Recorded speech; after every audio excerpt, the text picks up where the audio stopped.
दोस्तों, इजिप्ट एक रहस्यों से भरा देश है और ये रहस्य इसके ओरिजिन, रिलीजन और इसकी मॉन्यूमेंटल आर्किटेक्चर से घिरे हुए हैं। इतने समय के बाद आज भी बहुत से राज हैं जिन्हें हम नहीं जानते हैं या जिन्हें हम सुलझा नहीं पाए हैं। प्राचीन दुनिया की कुछ सबसे बड़ी खोजें अभी भी इजिप्ट की रेत में ढकी हुई है, जो दुनिया के सामने आने का इंतजार कर रही है। आज हम आपको ऐसे ही कुछ रहस्यों से रूबरू कराएंगे, तो तैयार हो जाइए। आज की इस वीडियो में हम इजिप्ट में कुछ ऐसे अनसुलझे राज जिसे सुनकर आप खुद हैरान रह जाएंगे।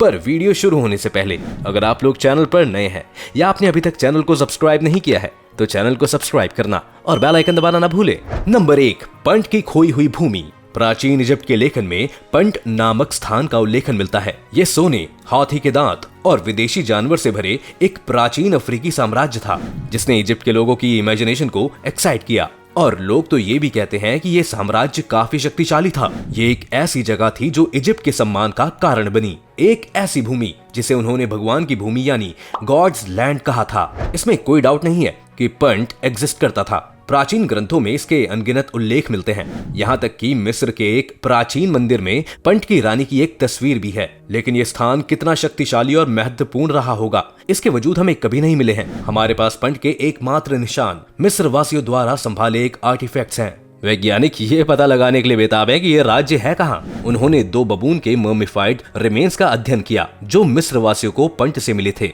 और ये निर्धारित किया कि बबून कम से कम आधुनिक समय के एरिट्रिया और ईस्टर्न यूथोपिया के क्षेत्र से आए थे। ये कम से कम हमें पंट को खोजने के लिए एक स्टार्टिंग पॉइंट देता है। लेकिन ये एक आर्कोलॉजिकल सर्च के लिए बहुत बड़ा क्षेत्र है और अगर हमें कभी पंट के किंगडम के रूइंस मिलते हैं तो ये हमारे अतीत को उजागर करने के लिए रहस्यों की एक होल न्यू सीरीज खोल देगा। नंबर 2, रानी नेफर्टिटी का गायब होना। रानी नेफर्टिटी मिस्र पर शासन करने वाली कुछ महिलाओं में से एक होने के लिए फेमस हैं। वो फराहो अखेनातेन की पत्नी थी। पॉसिबली फिरौन को ततनखामून की माँ कहा जाता है। कहते हैं कि उसने इजिप्ट पर अधिकार किया था और अपने तरीके से शासन किया था। और फिर अब जब अन्य फिरौन की कब्रें आज भी मिस्र के ऊपर बनी हुई हैं, किसी को भी नेफर्टिटी का फाइनल रेस्टिंग प्लेस नहीं मिला है। उसकी कब्र की खोज वर्षों से चली आ रही है। 2018 तक आर्कियोलॉजिस्ट को लगभग यकीन हो गया था कि उन्हें किंग टूट के मकबरे में छिपे एक सीक्रेट चैम्बर में उसका दफन स्थान मिलेगा। मई में हालांकि उन्होंने सावधानी पूर्वक दीवार को स्कैन किया और पाया कि वहां कुछ भी नहीं था। मजे की बात यह है कि मिस्र के इतिहास में भी उनकी मृत्यु का कोई उल्लेख नहीं है। उसके पति अखेनातेन के शासन के लगभग 12वें वर्ष के बाद उसके सभी उल्लेख पूरी तरह से बंद हो गए। डॉक्टर जोयस सी टेटसेले के अनुसार एक्सप्लेनेशन सिंपल है। हम नहीं जानते कि नेफर्टिटी को क्या हुआ क्योंकि वो किसी व्यक्ति के लिए इतनी महत्वपूर्ण नहीं थी। Number 3, the destroyed pyramid. जरेफे का पिरामिड मिस्र के किसी भी पिरामिड का हाईएस्ट पॉइंट होना चाहिए। जडेफरे ने इस बात को पूरा किया। उसके पास सबसे बड़ा पिरामिड बनाने के लिए रिसोर्सेस नहीं थे, लेकिन उसने सुनिश्चित करने के लिए थोड़ा काम किया कि उसके मकबरे का सिरा हर किसी की तुलना में थोड़ा लंबा हो। वैसे भी उसने उसे एक पहाड़ी पे बनाया था, हालांकि किसी कारण से, जबकि मिस्र के अन्य सभी पिरामिड हजारों वर्षों के बाद भी खड़े हैं। अकेले जेडेफरे का पिरामिड पूरी तरह से नष्ट हो गया है। जो कुछ बचा है वो बेस है।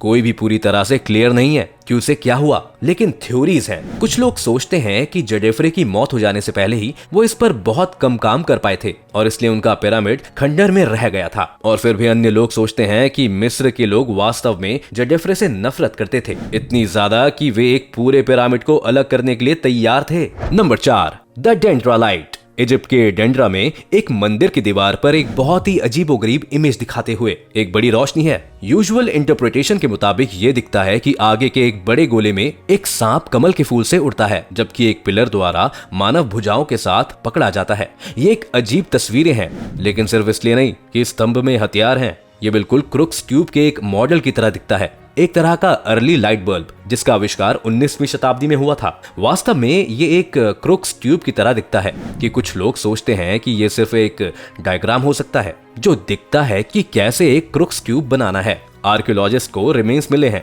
जो दिखाते हैं कि अर्ली मिस्र के लोगों ने इमारत के हर दूसरे हिस्से में दिए जलाए थे सिवाय इसके। तो अगर उनके पास यहाँ आर्काइव्ड एक प्रकाश बल्ब का अर्ली वर्जन नहीं था तो उन्होंने कुछ भी कैसे देखा? और अगर कमरा गहरा काला था तो उन्होंने दीवार पर इतनी जटिल छवि लगाने की जहमत क्यों उठाई? Number 5, the mummy wrapped in a foreign book. 1848 में एक व्यक्ति ने अलेक्जेंड्रा में एक एंशिएंट इजिप्शियन मम्मी खरीदा। सालों तक उन्होंने एक डेकोरेशन के रूप में डिस्प्ले किया। ये महसूस नहीं किया कि उन्हें कितना अजीब आर्टिफैक्ट मिला है। हालांकि कुछ दशकों बाद उसकी पट्टियों को छिलने के बाद वैज्ञानिकों ने कुछ बहुत ही अनयूजुअल पाया। मम्मी को लाइनन पेजेस ऑफ अ बुक में लपेटा गया था और ये मिस्र में नहीं लिखा गया था। ये पता लगाने में बहुत से साल लग गए कि कौन सी भाषा थी, लेकिन आज हम जानते हैं कि एक एट्रोस्कैन में लिखा गया है। एक एंशिएंट सिविलाइजेशन की लैंग्वेज है जो कि मॉडर्न डे इटली में रहती थी। ये एक ऐसी भाषा है जिसके बारे में हम बहुत कम जानते हैं। इस मम्मी के चारों ओर लपटे शब्द का अब तक का लॉन्गेस्ट एट्रोस्कैन टेक्स्ट बनाते हैं। हालांकि अभी भी बहुत सारे प्रश्न बिना जवाब के हैं। एक बार के लिए हम अभी भी नहीं जानते कि पाठ क्या कहता है। हम केवल कुछ शब्दों को समझ सकते हैं जो तिथियां और देवताओं के नाम प्रतीत होते हैं, और उससे आगे हम केवल अनुमान लगा सकते हैं कि इसका क्या अर्थ है या कोई इसे मृत शरीर के चारों ओर क्यों लपेटेगा। सबसे बढ़कर हमें कोई जानकारी नहीं है मिस्र में एक मम्मी के चारों ओर एक एक्स्ट्रा स्कैन किताब क्यों लपेटी गई थी। क्या वो एट्रोस्कैन थी? यदि हाँ, तो वो मिस्र में क्या कर रही थी और उसने दुनिया को अपने लास्ट मैसेज में क्या बोला?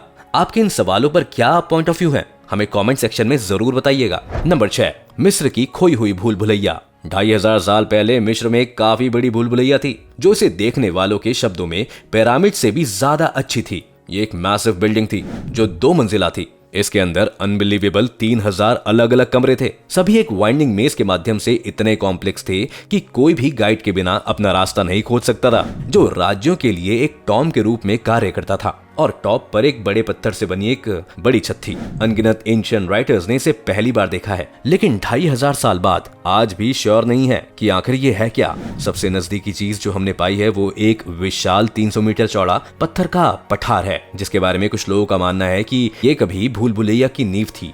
2008 में जियो रडार स्पेशलिस्ट की एक टीम ने पठार को स्कैन किया और पाया कि नीचे एक अंडरग्राउंड भूल भुलैया है, जैसा कि एक प्राचीन लेखकों ने डिस्क्राइब किया है। हालांकि अभी तक किसी ने भी खुदाई या अंदर कदम नहीं रखा है।